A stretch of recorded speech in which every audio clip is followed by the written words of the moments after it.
Are you coming to the tree where they strung up a man? They say murder three. Strange things that happen here. How stranger would it be if we met at midnight in the hanging tree? Coffee. Without it, we would never have had the Industrial Revolution. We'd all be still living in Europe in mud huts. Here in Laredo, we have the Organic Man Coffee Trike. 4501 McPherson, the best coffee on the planet. If you can't get to Laredo, you can order from the Organic Man Coffee Trike.shop.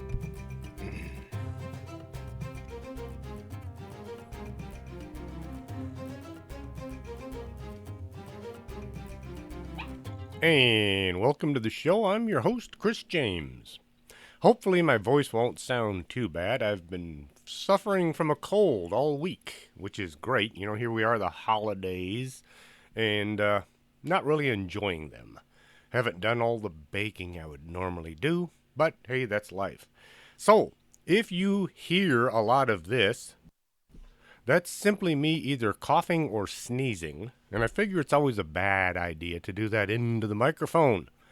So I bought a cough button, which sits on my desk, so every once in a while you're going to hear and that's just me coughing or sneezing or making some other bodily noise.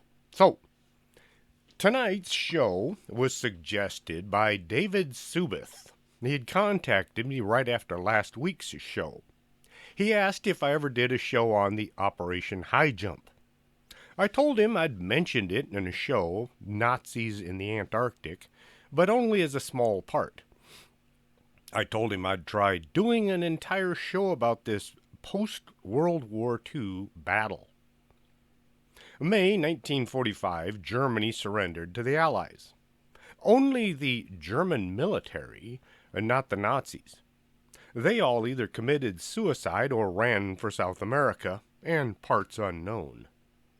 The surrender of Imperial Japan was announced by Japanese Emperor Hirohito on August 15th and formally signed September 2nd, 1945, bringing hostilities of World War II to a close. Well, at least the war we know about. As the Allies were wrapping things up, they found huge piles of burned documents pertaining to some of the secret doings the Nazis had before and during the war. Things like the Nazi bell in Poland and something weird going on way down south in the Antarctic.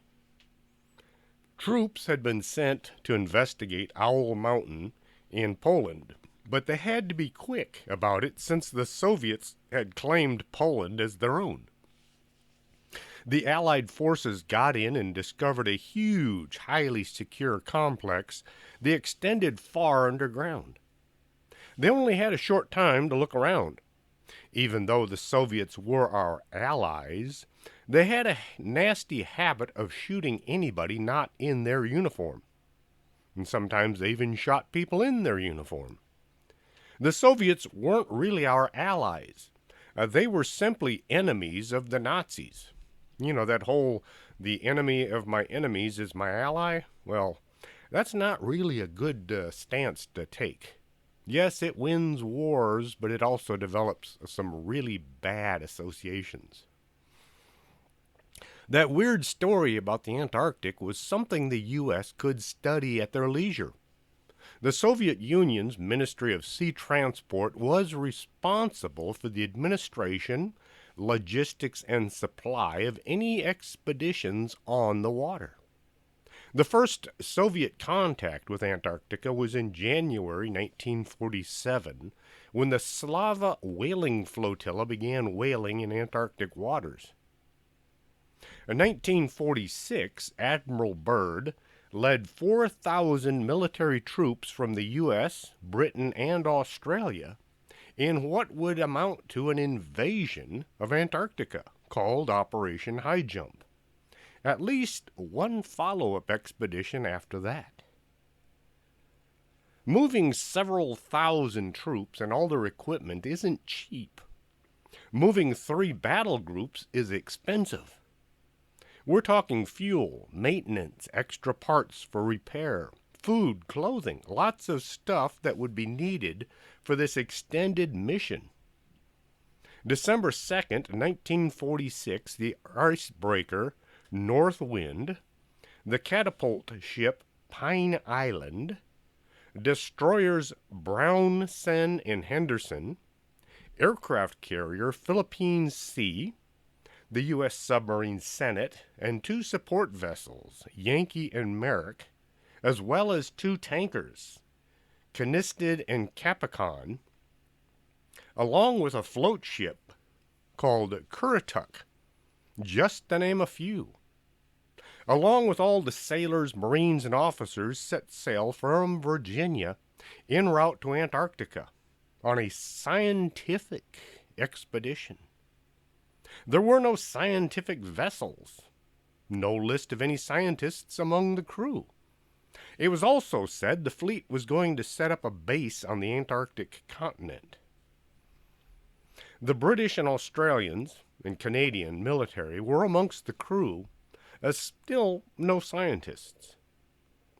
The grand total was somewhere around 4,000 men, mostly trained in something to do with fighting or keeping fighting ships afloat. Those left behind to wave as their sons and husbands left once more were told the expedition was going to last somewhere around 6 to 8 months. The men on board those ships would be able to write home, but they would be gone for some time. Some reports say the mission was in 1947. It also says that it happened after the crash in Roswell. Well, that's not quite what I've read. They left Virginia in December 1946. The Roswell crash was still 6 months from happening. The flying disc that crashed in the Black Forest was old history by then. I'll get to that story in just a few minutes. The official instructions issued by the Chief of Naval Operations at Chester Nimitz were to train personnel and test material in a frigid zone. Ah yes, cold weather training. I hated it. We got shipped to Ohio in the middle of the winter to conduct cold weather training. I've never been so cold in my entire life.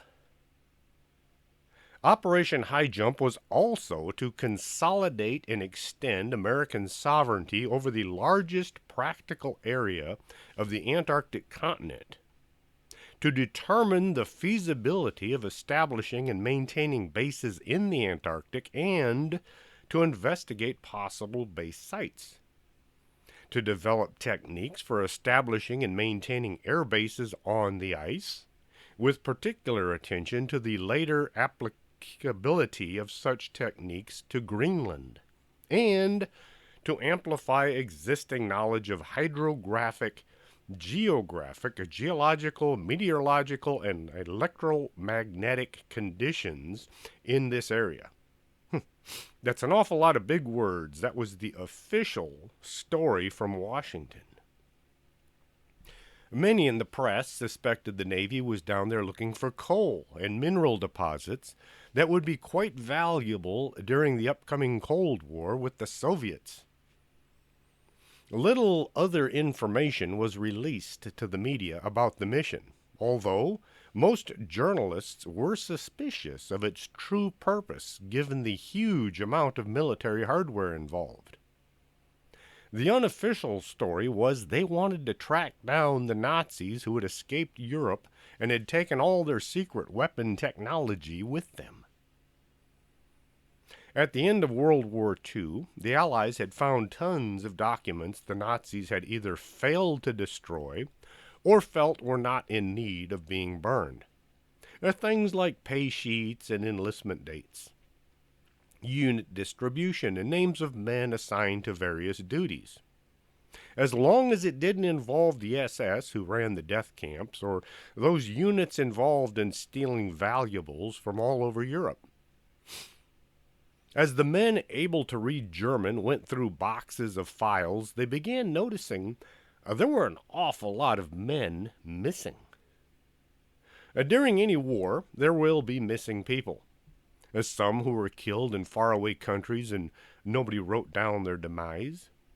Then there are those who decide they hate their current station in life and they decide to walk away, seeking a new start somewhere under a new name. The Nazis who managed to slip away during the confusion as Germany fell apart also were among the missing men, but that was a different list. Clerks found there were 250,000 men listed as being in the German military that had simply vanished without any explanation.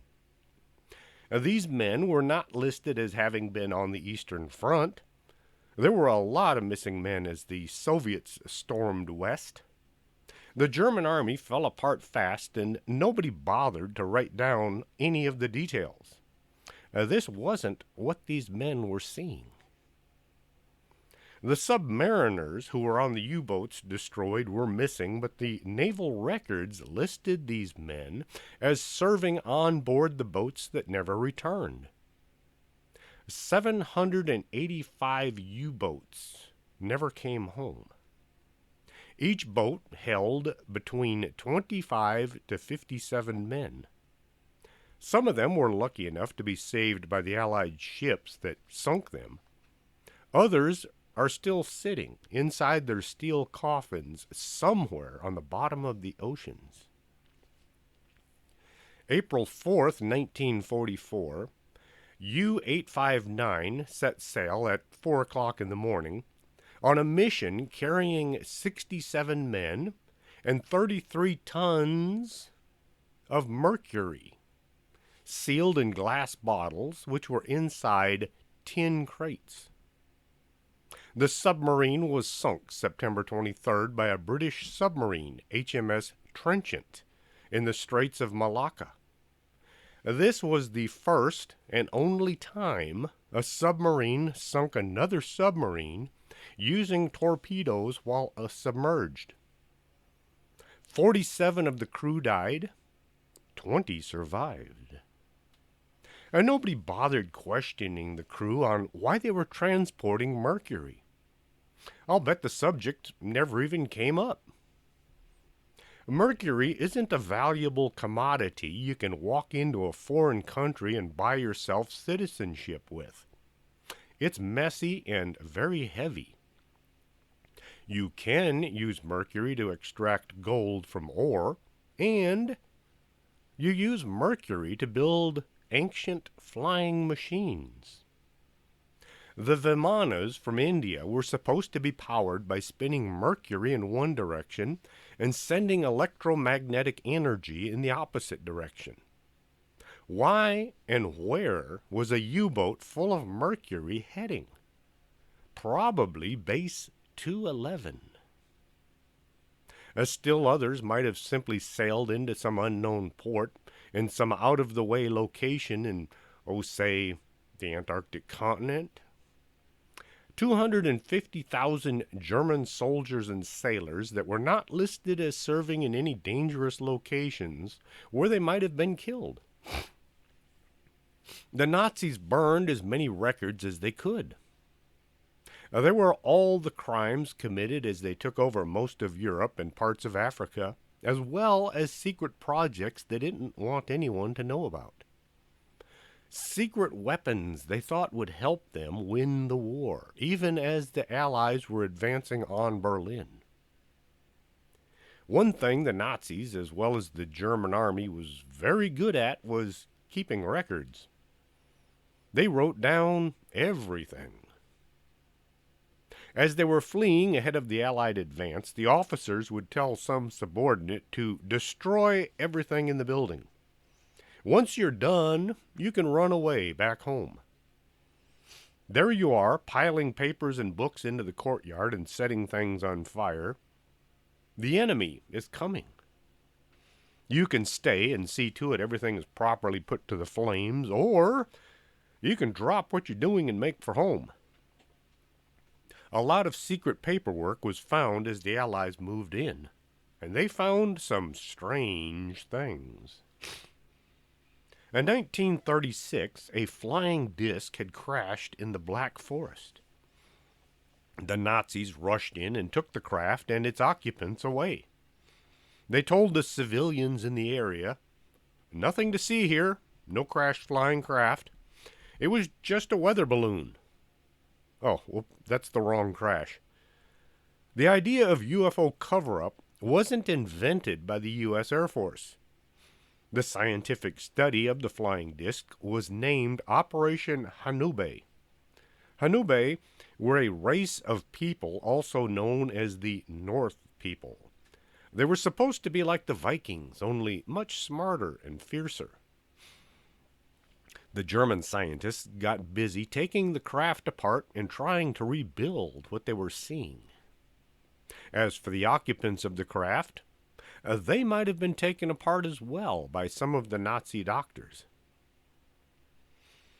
Some stories say the aliens worked alongside the Nazis in order to take over the entire world. The tall blondes people have seen do look like Aryans. One report said the blondes, or aliens, told the Nazis about a base in Antarctica that would be a great place to refuel and resupply U-boats and merchant raiders. There's no record of whether this base was built by the blondes or some other alien race that might have been in conflict with them. The Nazis were encouraged to sail south and look into this under-ice base. At the beginning of 1939, a Nazi expedition explored an uncharted area of the Antarctic continent.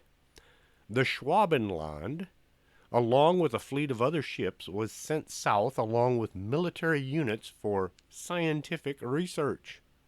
Once again, no scientists seemed to be in the crew. The Schwabenland was a Hansa liner of 8,500 tons, built in 1925. It was converted into a catapult ship in 1934. Unlike an aircraft carrier, a catapult ship would launch aircraft using a steam-powered catapult. The aircraft would land in the water and be hoisted back aboard by cranes. The guy in charge of this mission was none other than Hermann Göring, the head of the German Air Force. They explored the coastline and they sent planes into the frozen continent. They dropped little flags attached to weights all over the place, claiming land they had never actually set foot on. The Nazis surveyed an area totaling 231 square miles. They called it New Schwabenland, or New Swabia. Swabia is a cultural, historic, and linguistic region of southwest Germany. The Antarctic would also make a great place to hide should things not work out during the war. You should always have a plan B. New Schwabenland wasn't just a chunk of the Antarctic claimed by Germany. They poured money into the place. The German government spent a lot of money and time making this frozen settlement into more of a distant city. It was considered as important as invading Poland. It was as if the future of Germany was at stake. Hitler had authorized several expeditions to the Antarctica shortly before World War II. Their stated objective was to rebuild and enlarge Germany's whaling fleet and test out weaponry in severely hostile conditions. Germany isn't all that far from the Arctic Circle, and it's a lot closer if they really wanted to test their equipment under cold conditions. They could have driven there, literally. As for the whaling fleet, Even in the 1940s, people were using whale blubber as a lubricant and a fuel supply. Whale meat was used for food. It seemed more equipment was being sent south and money spent than any benefit seen coming north. Rudolph Hess, the number 2 guy in the Nazi Party, this was before Hermann was promoted, was in charge of all the documentation regarding New Schwabenland. When he took that bizarre flight to Scotland with intentions of negotiating a peace treaty with Great Britain, he would have known just about all the details involving New Schwabenland. I'm sure he would have eventually told the Brits about this secret installation. Most of the records pertaining to New Schwabenland were successfully destroyed, but some were found by the Allies. A Nazi base called Base 211 was found among some of the documents left behind. As the clerks dug through piles of records and looked at some papers that had been partially burned, they began to build a picture of a Nazi installation in Antarctica that was large enough to house at least 100,000 people. This base was located in New Schwabenland, and it was about time someone on our side of the Cold War, went down there and took the place down. As Stalin was not to be trusted. The military never did like him. It was the politicians in Washington that had played nice with him.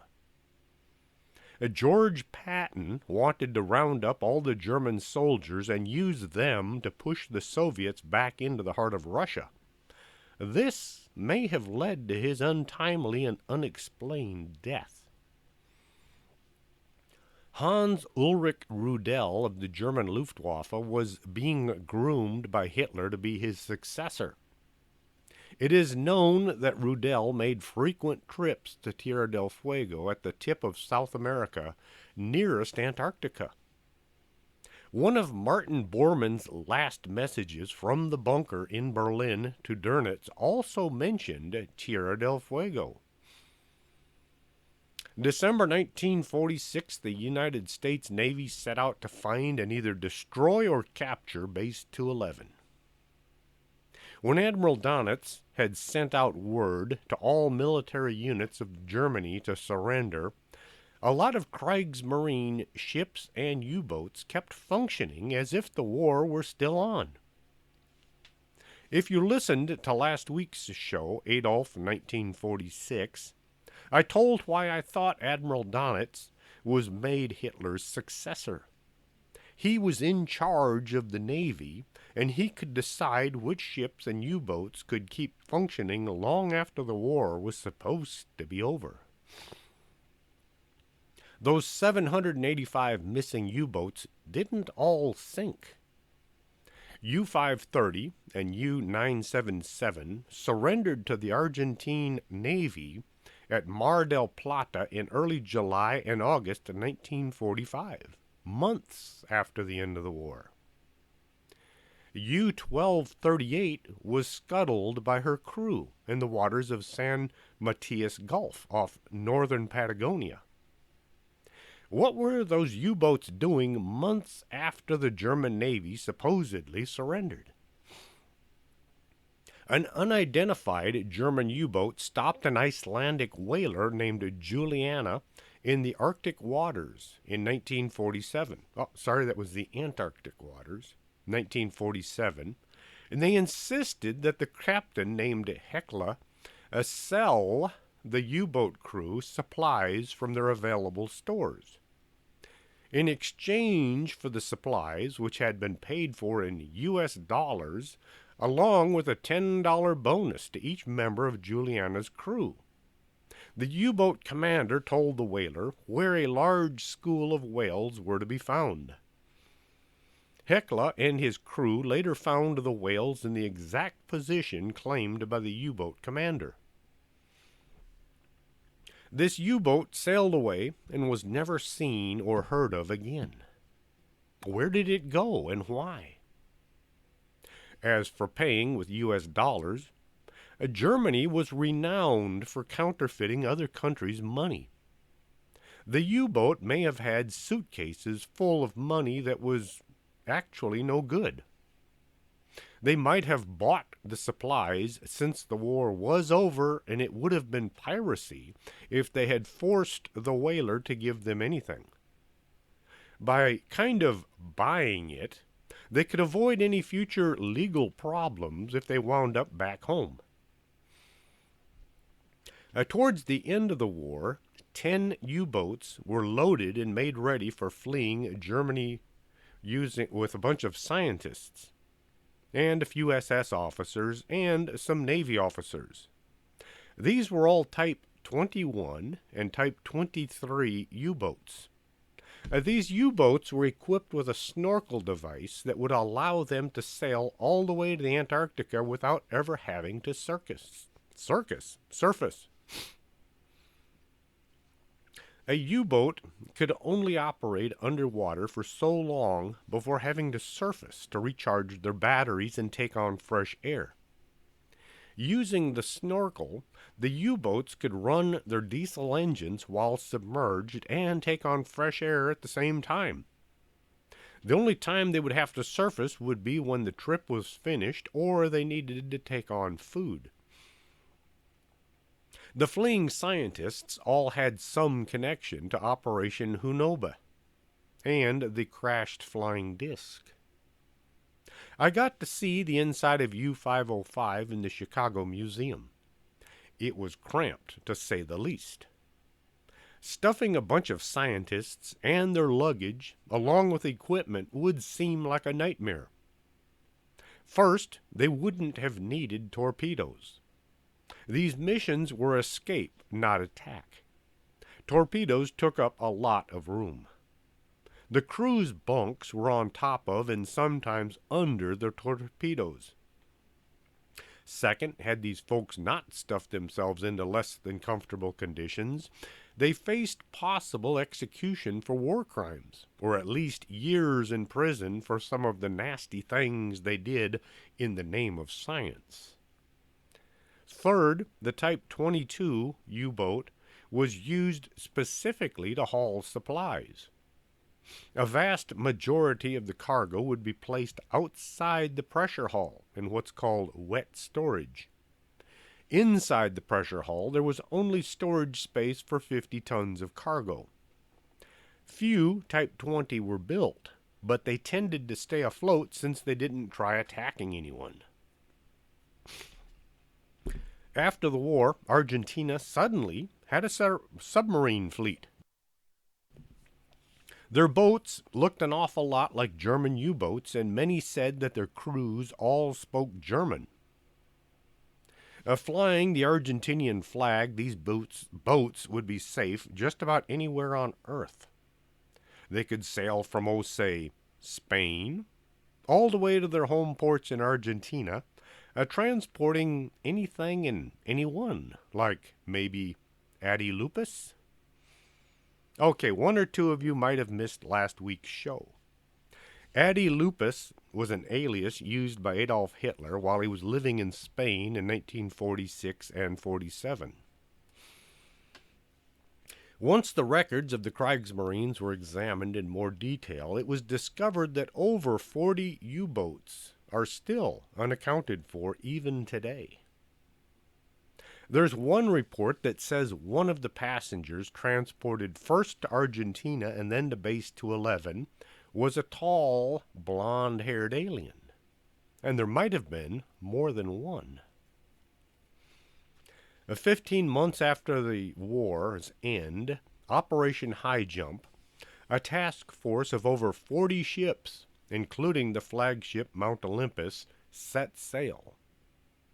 The U.S. Navy was in the process of downsizing. A vast majority of the sailors were back home in their civilian lives. Many ships were being mothballed. It would seem odd that in such a short time period the U.S. would send a huge flotilla to Antarctica. Training is important, but it takes a long time to set up. The only rationale for a fast move would be there was something down there of national importance. It would be 2 more years before the Soviets tested their first nuclear bomb. The threat would need to have been someone else, maybe the Nazis. There were also a few Soviet whaling ships that chose to stay close enough to the high jump fleet to see what was going on. They spent more time watching the U.S. Navy than they did actually whaling. Tensions across the globe were mounting as the Soviets and the Americans edged closer to the Cold War. Should things go south fast, the U.S. Navy would have been hard-pressed to launch much of a counteroffensive, having 40 ships stuck in one place doing training. Training that was to be taking place amongst icebergs and blizzards, as well as sub-zero temperatures.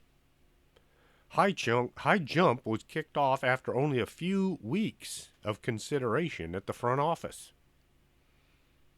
The U.S. Navy also strongly emphasized that Operation High Jump was going to be a Navy operation.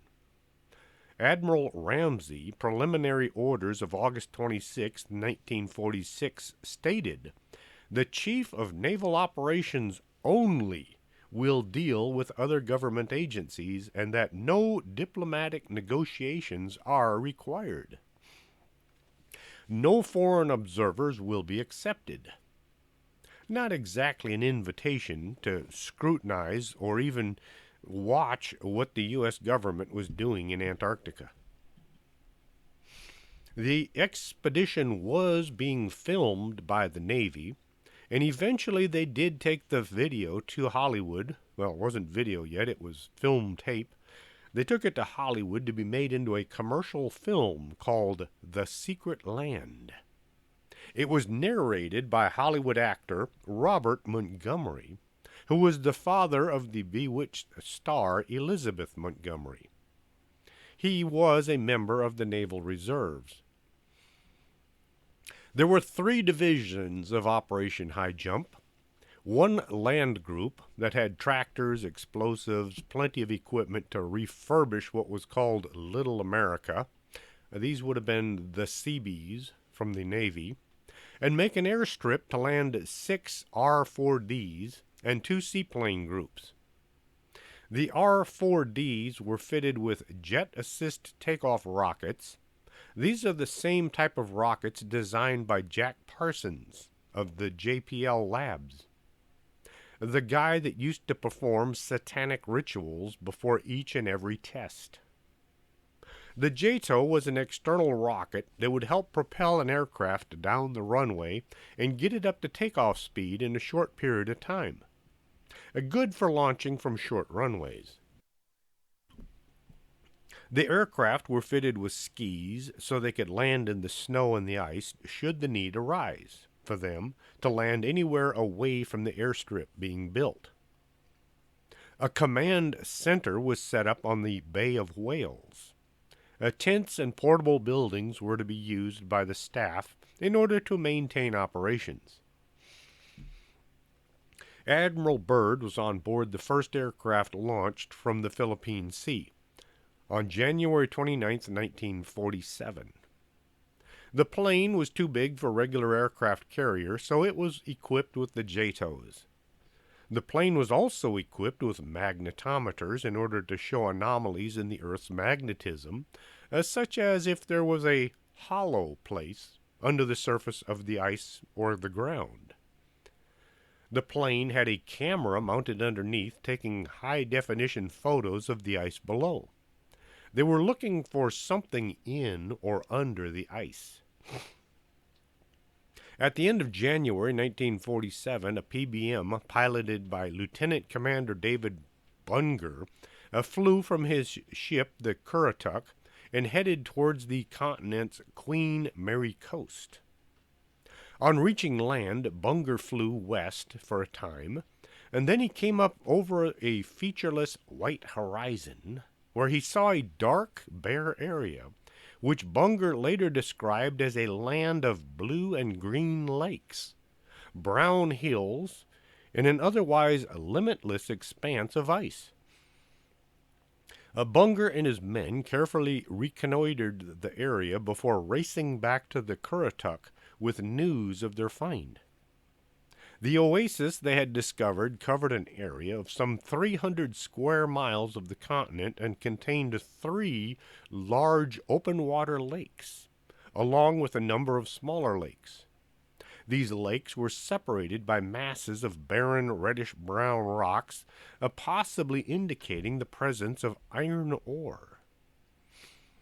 Several days later, Bunger returned to the area and found that the water was warm to the touch, and that the lake itself was filled with red, blue, and green algae, giving it a distinctive color. Bunger filled a bottle with water, which later turned out to be brackish or salty, a clue to the fact that the lake was actually an arm of the open sea. Warm inland lakes connected to the surrounding oceans would be perfect for submarines to hide in, and similar lakes had been noted in New Schwabenland, the site of the German base 211, along with their alien allies. Over the next 6 months, over the next month, 6 aircraft were launched and flew over various parts of the ice. Each one was equipped the same as Byrd's first flight. They would try to cover every square foot of the continent. Over the next 4 weeks, the planes spent 220 hours in the air, flying a total of 22,700 miles, and they took about 70,000 aerial photographs. Towards the end of the 4th week, all 6 planes were out mapping. Admiral Byrd's plane was 3 hours late getting home. The official story was he had lost an engine and the crew was forced to dump everything overboard to keep the plane in the air. The unofficial story was the plane was attacked by some kind of a weird flying craft none of them had ever seen before. It was described as being a disc-shaped craft, maybe 30 feet across, with a Nazi insignia on its side. The insignia could have been just color added to the story long after the incident took place. We might never know for sure since none of the original photographs have been released to us. There's also a story that says that Byrd had actually landed his plane on the ice and had made contact with both the Nazis and the aliens. Their meeting went on for about 3 hours before Byrd and his crew took off and returned to their ship with stories of engine trouble as an excuse. Would Admiral Byrd have met with the Nazis?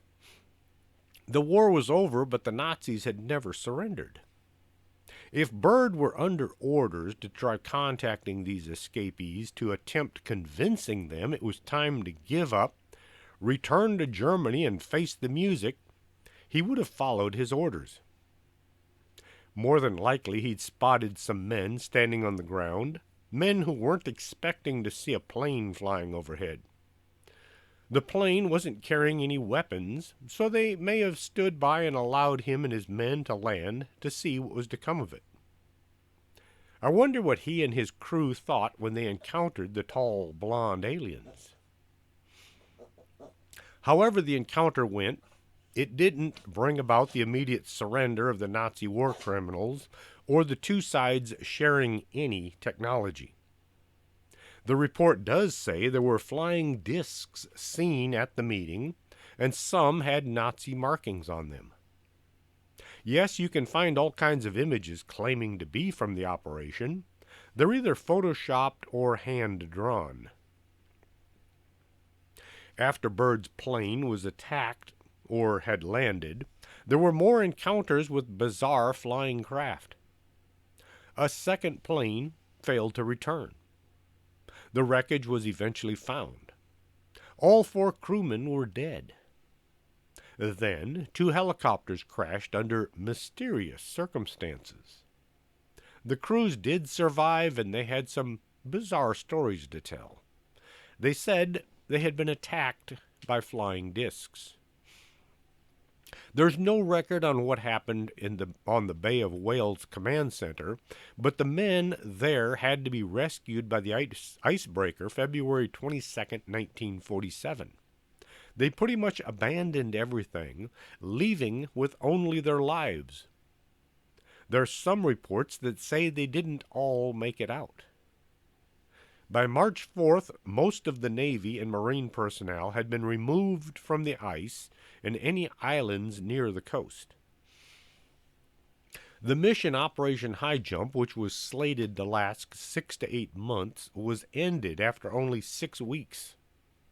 The fleet left Antarctica and sailed to Chile. If you're heading from Antarctica to Virginia, Chile is not on your route. You'll wind up in the wrong ocean. Chile was the closest country with advanced medical facilities, and it was on the opposite side of South America from Argentina, where just about every Nazi war criminal wound up after escaping Europe. Once in port, the sailors were given shore leave. They ran to the closest bar and began to drink and talk. Stories came out about the flying discs that rose up from the ice and attacked their ships and planes. The official Navy records show that the USS Pine Island was struck from the Naval Registry on an unknown date. Her title was transferred to the Maritime Administration for layup in the National Defense Reserve Fleet, also on an unknown date, and the ship's final disposition is unknown. There are several records that show the ship being stationed in various parts of the world, but the main records are missing all the dates and when and where the ship was finally sent. A 640-foot-long, 15,000-ton ship was apparently lost by the Navy. It may have been sunk by the attacking flying discs, and the records were changed to show it being used long after it had been destroyed. There were several other ships and a lot of airplanes and equipment that were destroyed during High Jump. Men were killed, and their demise had to be covered up. Families back home wanted to know what had happened to their loved ones. Most were added to the rolls of ships where training accidents had taken place.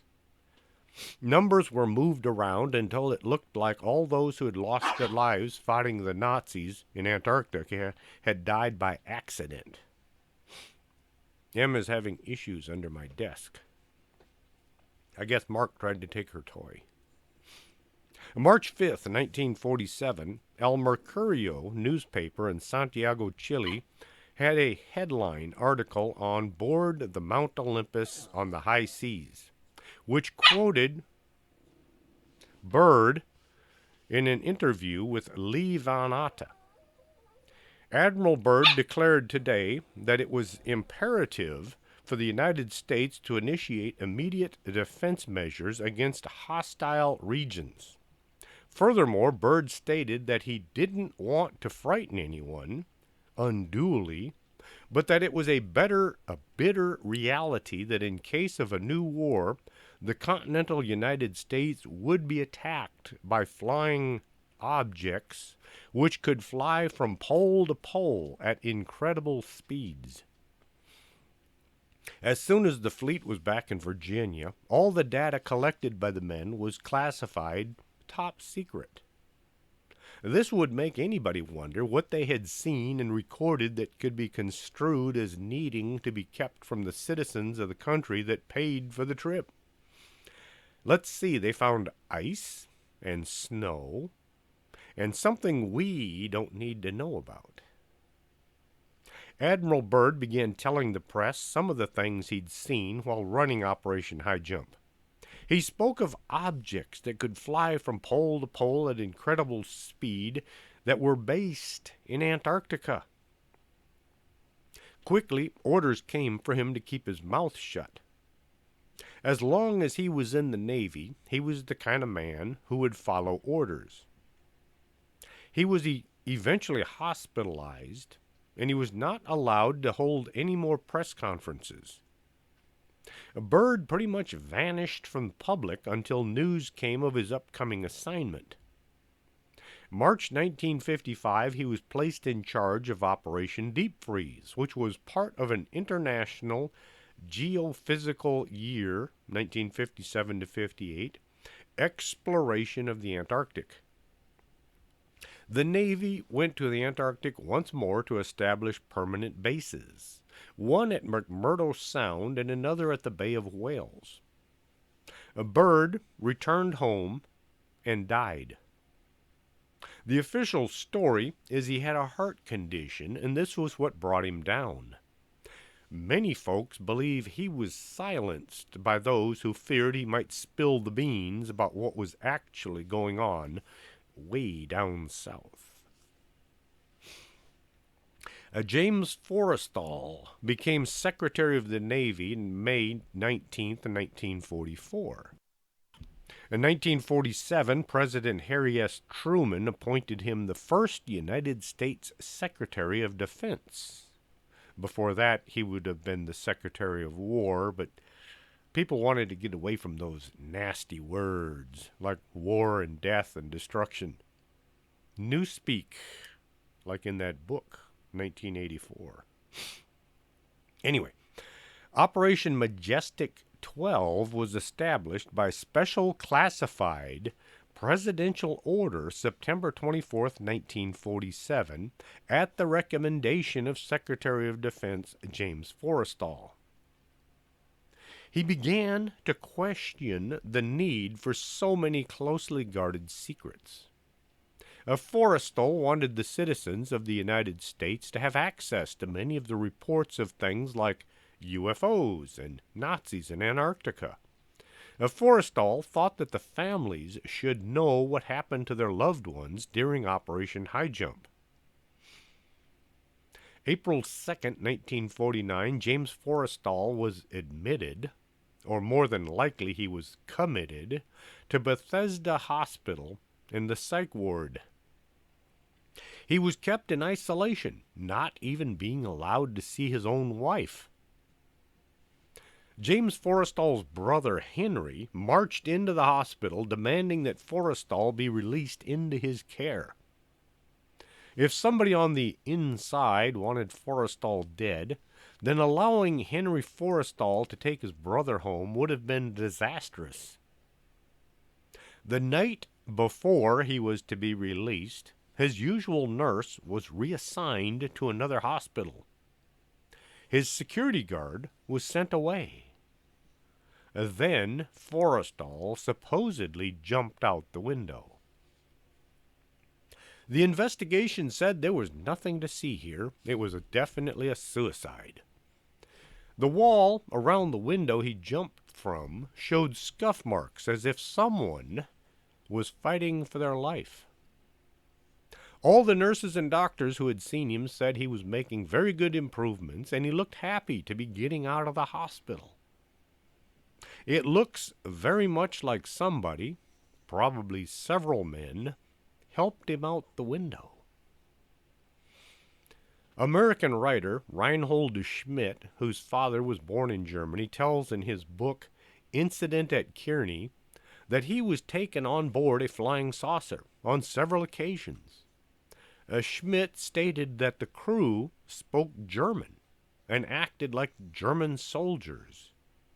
He also stated that they took him to the polar regions, or Antarctica. Years after World War II was old news, many of the war criminals convicted at the Nuremberg war trials were slowly released from prison. They had served their sentences and were allowed to live the last few years of their lives on the outside.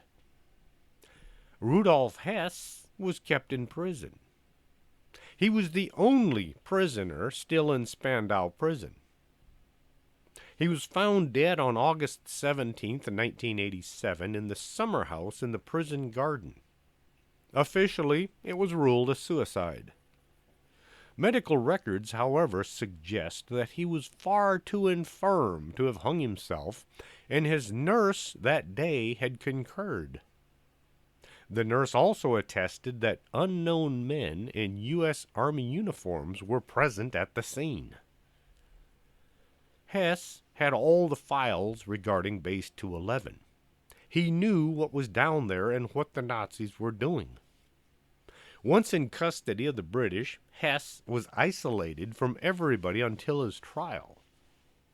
He was convinced his jailers were trying to poison him. He would keep samples of his food as evidence.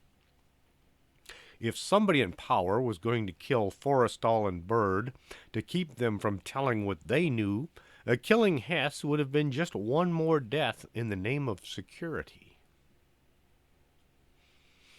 Ernst Zundel, a German scientist turned author who had entered the U.S. during Operation Paperclip, an OSS or CIA program to bring German scientists into the United States in spite of any war crimes they had committed, Zundel was shipped to Wright-Patterson Air Base. He would have been there when the debris from Roswell arrived. Whether or not he looked at the bits and pieces and said, "Oh yes, we made these," is unknown. I doubt it. Had Zundel identified the wreckage as German, the UFO debate would have probably been focused on German engineering instead of weather balloons and mistaken identity. In the 1970s, Zundel's book, UFOs, Nazi Secret Weapons, made the claim that at least some unidentified flying objects were German secret weapons, which were developed during the Second World War, and that some of them had been shipped out towards the end of the war and hidden at the South Pole. Zundel was a guest on countless talk shows where he shared his views on spaceships, free energy, electromagnetism, emergent technologies, and some of the positive contributions made by the Germans in these fields. He tried to put a positive spin on all things German, making the war crimes sound almost like nothing more than misdemeanors. Zundel also talked about the Hollow Earth theories. He never said all UFOs were German-made flying craft, only some of them. South America has always been a hotbed of UFO activity. The reports that something extremely unusual was taking place around the frozen reaches of Antarctica continued to take a major leap in the 1960s when the Argentine Navy was charged with the official investigation into strange sightings in the sky. A 1965 official report prepared by Captain Sanchez Moreno of the Navy Air Station Comandante Espora in Bahia Blanca stated that between 1950 and 1965, personnel of the Argentinian Navy made 22 sightings of unidentified flying objects that were neither airplanes, satellites, weather balloons, or any type of known vehicle. These 22 cases served as precedent for intensifying the investigation of UFOs by the Argentine Navy. Following a series of sightings at Argentine and Chilean meteorological stations on Deception Island, Antarctica, in June and July 1965, Captain Omar Pahina disclosed at a press conference that unidentified flying objects do exist. Their presence in Argentine airspace is proven. Their nature and origin are unknown, and no judgment is to be made about them. Whether they're aliens or Nazis, he wasn't saying, just that they knew they were there and they didn't know where they were from. More details of these UFO sightings were given in a report in the Brazilian newspaper O Estado de São Paulo in the 1965 edition. For the first time in history, an official communique was published by a government about flying saucers. It is a document from the Argentine Navy based on the statements of a large number of Argentine Chilean and British sailors stationed in the naval bases in Antarctica.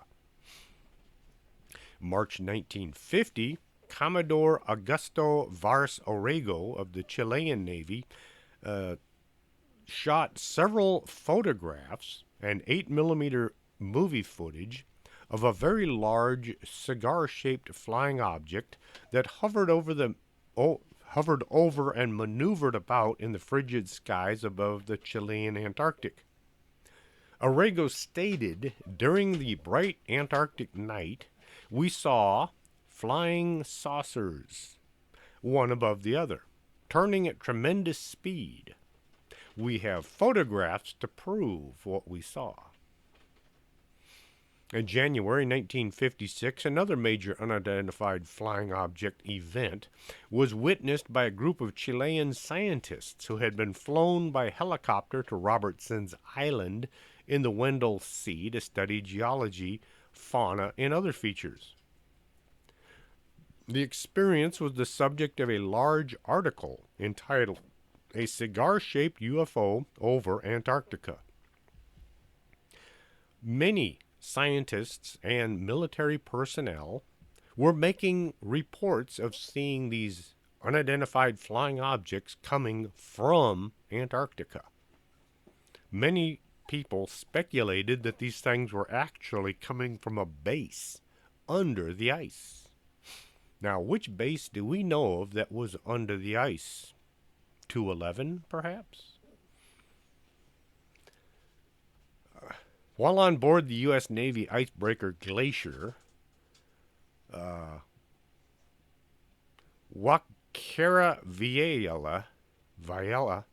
V-I-L-L-E-L-A, Vilela, Winquera Vilela, boy, what a name. While on board U.S. Navy icebreaker Vilela, who had set sail out of New Zealand at the end of January 1961, said he witnessed a UFO event in the skies over Antarctica, which he immediately recorded in his diary.